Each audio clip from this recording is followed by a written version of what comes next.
guys, it's God's Magic. Welcome back to my channel. Today we are talking about the 1 Kings chapter 6 because we already did 1 Kings chapter 1 through 5. I think once we get to 10, I'll probably do a review of how far we've gone about his life and what we learned. But let's go ahead and get started with chapter 6. So now it became in the 418th year after the Israelites came out of the land of Egypt, in the 4th year of Solomon's reign over Israel, in the month of Ziv, which translates to April to May, which is the 2nd month, that he began to build the Lord's house, the temple. The length of the house which King Solomon built for the Lord was 60 cubits, which means 90 foot. And its width was 20 to 30 feet, and its height 30 cubits, which is 45 feet. The porch in the front of the main room of the house was 20 cubits long, corresponding to the width of the house, and its depth in front of the house was 10 cubits. He also made framed artistic window openings for the house. Against the wall of the house, he built extensions around the walls of the house, around both the main room, which would be his holy place, and the holies of holies, that he made side chambers all around. The lowest story was 5 cubits wide, the middle was 6 cubits wide, and the third was 7 cubits wide. For he made offsets in the walls all around on the outside of the house, so that the supporting beams would not be inserted into the walls of the house. While it was being built, the house was built of stone, prepared and finished, pre-cut as well. At the quarry, and no hammer, axe, or iron tool of any kind was heard in the house while it was under construction. Entrance to the lowest side chamber was on the right, or the south, the side of the house.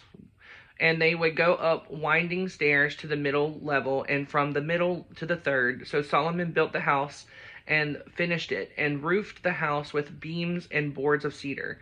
Then he built the extensions of rooms against the entire house, each story 5 cubits high, and they were attached to the house with timbers of cedar. Now the word of the Lord came to Solomon, saying, "Concerning this house which you are building, if you will walk in my statutes and execute my precepts, and keep all my commandments by walking in them, then I will carry out my word and promises with you, which I had made to David, your father." My bad, y'all.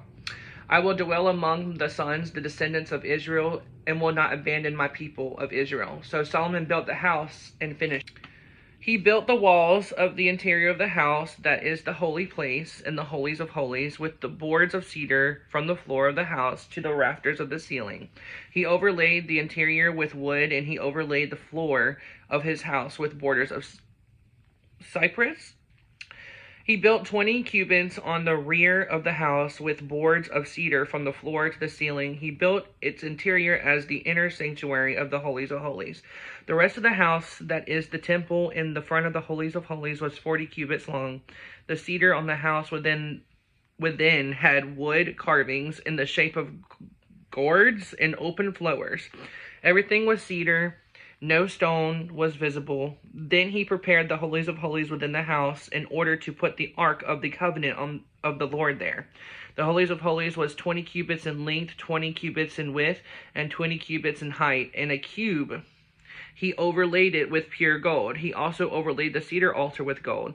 Solomon overlaid the interior of the house with pure gold, and he drew chains of gold across the front of the holies of holies, and he overlaid it with gold.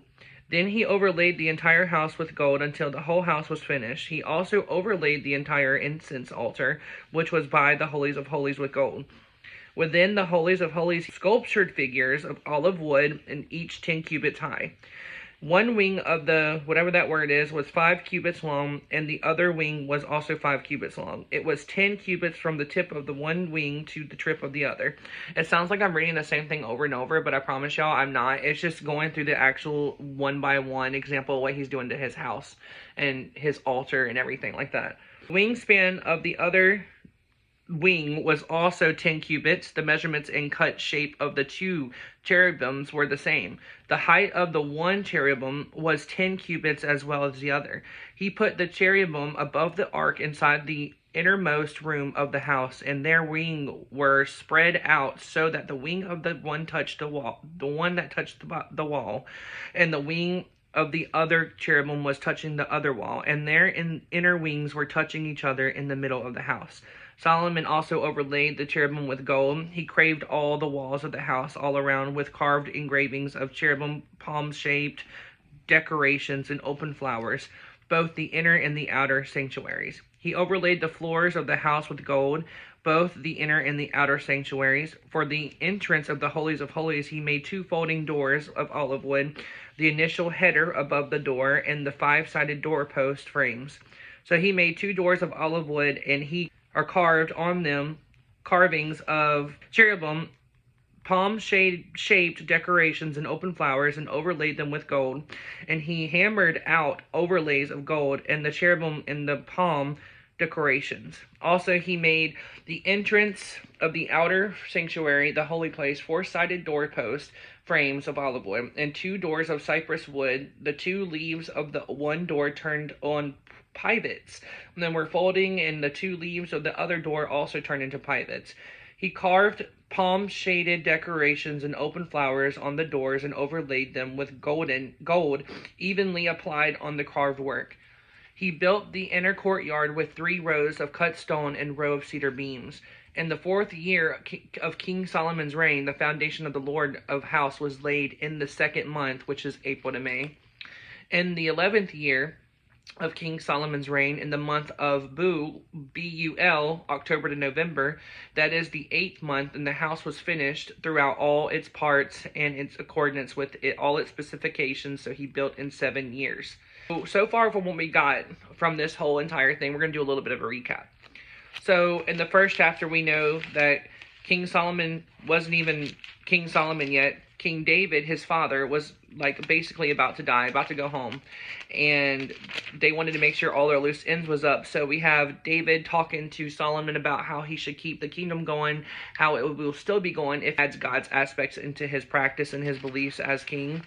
And then we find out that someone betrayed him and didn't want him being king, so they just started throwing a party and thinking that they were going to get the reward of it. The 3 people that betrayed all of them were executed. David went home. David passed away, and then King Solomon became king. And the 3rd one, Solomon prayed for discernment because he didn't want to judge no one wrong. He wanted to be able to use the discernment of the Lord to bring divine judgment and not be like held accountable later with blood on his hands. So that kind of makes sense. And then we have the proof that God answered his prayers, because there's a situation where 2 women came up to him and they were fighting over a baby, so he asked for a sword to cut the baby in half. The real mother was scared. No, give her the baby as long as he lives. And the other mother was like, good, at least you don't have the baby, so King Solomon was like, obviously he knew who the mother was at that point. So after that, then King Solomon got doubled his prayer answered for what he didn't even ask, because Solomon's wealth, wisdom, and power was definitely fuming. And then we go into chapter 5, which he has an alliance with King Hiram. Then they have an allegiance. And then now we're on chapter 6, where he is building the temple. And how everything's specifically made. It sounded like I was reading the same thing over and over, but I wasn't. I was actually reading what he was putting in his house. His walls, his doors, his floors, his roof, his beams, everything was in it. The gold that he painted on certain wood placements, There's nothing really else I have for you today. I just wanted to kind of continue on chapter 6, because as soon as we get at least to chapter 10, I want to go over a review and break down some of the stuff that's crazy to me. So I hope y'all enjoyed this. I just wanted to read King Solomon's process on him building his palace, his kingdom, his house where he's going to live and praise the Lord and do his work and do his judgments and be king. Anyway, I hope y'all enjoyed, and I will see y'all tomorrow in the next video. And then, yeah, that's it. I love you. Bye.